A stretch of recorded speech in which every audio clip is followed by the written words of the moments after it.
What's up mga kabaks? Ako pala si John Ray, ang nangangarap masinso pero tamad. Magandang araw mga kabaks. Ito pala yung part 2 ng binili BMS po. Yan po, inurorasyonan natin po mga baks. Kunting tayhop para hindi tayo mapahiya sa customer. Tinayhop-tayhopan natin para hindi natin makalimutan mamaya. Baka mahulugan yan ng tornilyo dun sa ilalim. Yan po mga box, tatanggalin po natin yung throttle body dyan mga kabaks para linisin na rin natin. Ginamitan natin yan ng sungkit-sungkit, hulbot, rabot, daragabot, putol-putol ng mga cable tie dyan mga kabaks. Sinungkit-sungkit natin yan mga box, yung mga coupler binunot-bunot natin yan, yung fuel hose mga kabaks. Yung pagtanggal natin ito mga kabaks, pinatandaan natin, baka makalimutan natin. Tinanong ko nga yung nagbibideo dito kung kaya ko pa bang ibalik to. Tumatawa lang mga kabaks. Shoutout pala sa nagbibideo dito, kay Lia Mitz de Guzman. Siya yung nagbideo sa atin dito mga kabaks. Sabi ko sa kanya, videohan mo para matandaan natin kung paano ibalik to, kasi hindi natin to alam. Hulbot lang natin yan mga kabaks, yung throttle body tsaka yung injector po mga kabaks. Yan po yung injector, yan po, madumi na po yan mga kabaks. Linagyan natin yan ng pamunas dun sa ilalim, baka may mahulog dun na tornilyo. Yan po, hinulbot-hulbot, tinabot-rabot natin yan mga kabaks. Yun, tanggal yung tutuloy mga kabaks.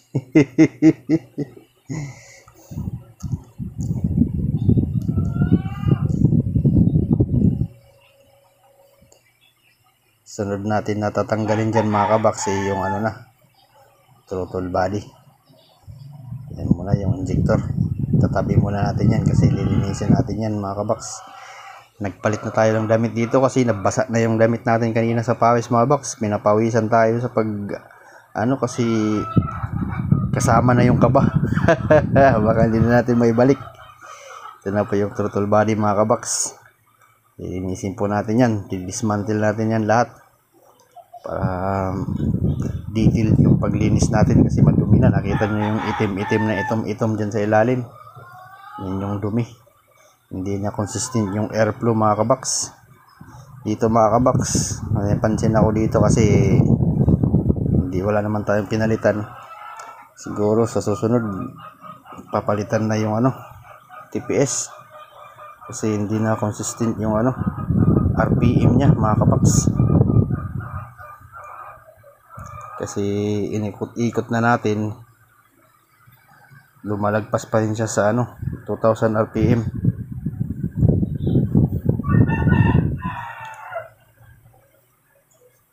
Kunting linis para makita ni customer, magbigay ng tip. Bumabas na, tinuturo ko dyan mga kabaks, yun yung sign ng pera mga kabaks. Ito paano natin tinanggal yung throttle body kanina mga kabaks, tapos ng injector, throttle body. Yun, inulbot-hulbot lang natin yung mga kabaks, sinusungkit-sungkit lang natin mga kabaks. Tingnan mo yan kabaks, nakikita ko na yung side dyan yan yung inurasyonan ko na kanina.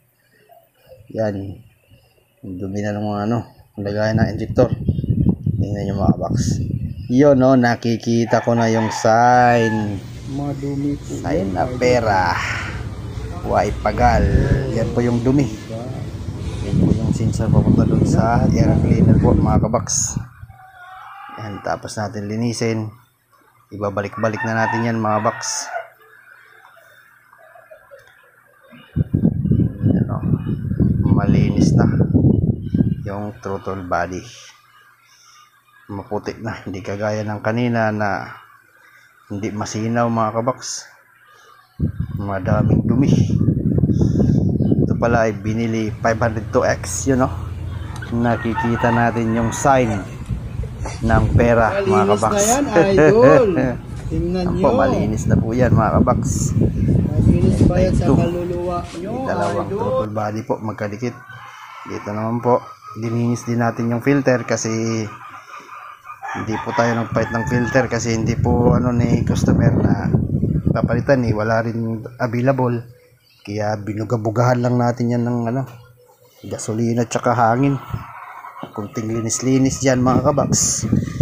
Tanggal natin yung lumulubong kalawang dyan para hindi mag-leak yung fuel dun sa gilid ng gasket, mga kabaks.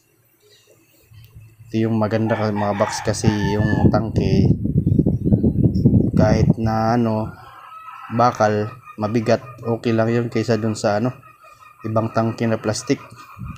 Kasi pag nagkamali ka ng ikot ng thread, wala, mahihirapan ka dun. Tinungtong-tungtong natin yan, mga kabaks. Tayo maglilinis ng fuel pump. Hulbot-hulbot din natin yan, mga kabaks. Sinungkit-sungkit. Ginamitan natin yan ng orasyon para hindi natin makalimutan yung pag-assemble mamaya.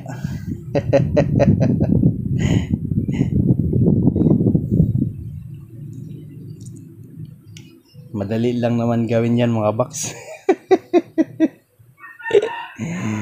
Dapat tandaan mo lang, kailangan sipag at tiyaga at dapat determinado ka sa iyong ginagawa, mga kabaks.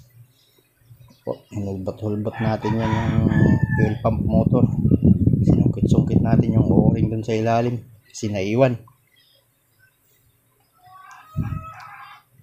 Spray-spray lang, mga kabaks. Kwarta na, spray lang, mga kabaks. Andun lang kasimple.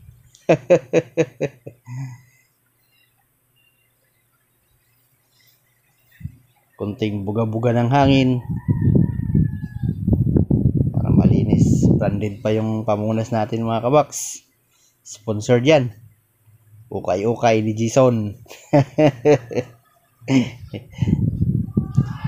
Mga box, baka pagtaka yung pamunas natin po, mga punit na po yan, ha. Baka sabihin nyo nagsasayang kami ng damit. Mga punit na po yan, yung may mga mancha. Kaya binibinta yun sa may ukay-ukayan kasi hindi na mahalin-halin. Kunting hangin-hangin.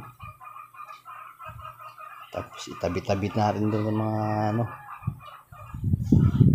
kung maalala na dito, mga box, tanggal lang ako ng tanggal. Hindi ko na maalala kung paano to kita niyo yung lagayan, mga box. Yun yung dumi ng fuel pump. Yan, binagabugahan lang natin yan ng hangin para matanggal yung dumi. Tutulog-tulog na dun sa may pamunas natin. Tignan nyo yung kamay ko, mga box, nangingitim na dahil madumi na talaga. Binagabugahan lang natin yan. Yan, sinasalod-salod natin. Nakita nyo yung dumi, nagpabagsakan.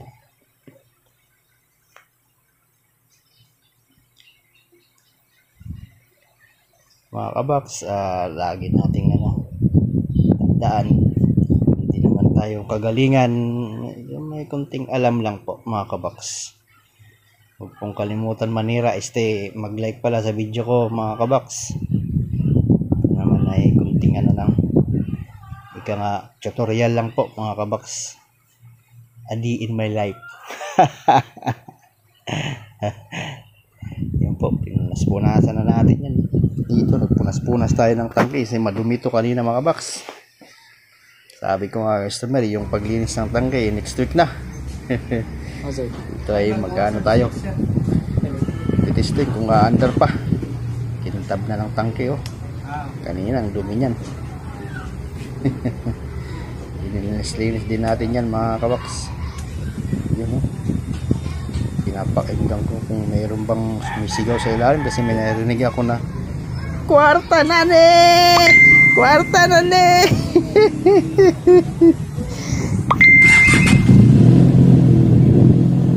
Umandar naman ito, mga kabaks. Chamba, practice lang po. Hindi naman naman tayo magaling.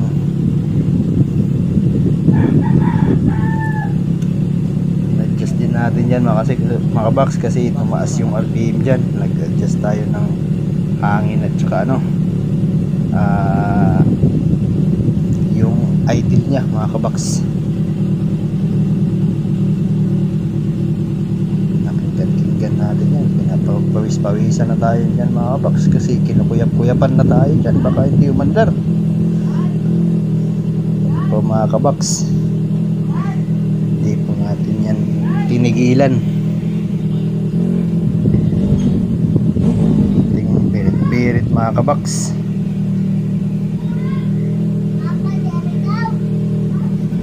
Mandar naman mga kabox, nakatsamba na naman tayo. Side ng pera naman mga kabox. Yan po mga kabox. Mga kabox, nag sound check na po tayo dyan mga kabox.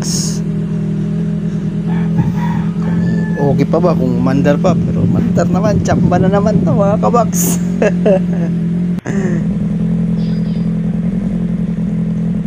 Adjust tayo ng mga box.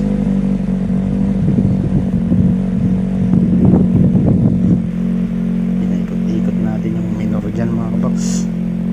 Salamat pala sa nag-video dito sa atin. Yan po mga kabox, yung part 2 ng binili PMS. Binili po mga kabox, hindi po inutang. Shoutout pala sa may-ari kay Sir from PNP personnel. Thank you po mga kabox. Huwag kalimutan manira mag-like pala mga kabox. Thank you, God bless and bunal.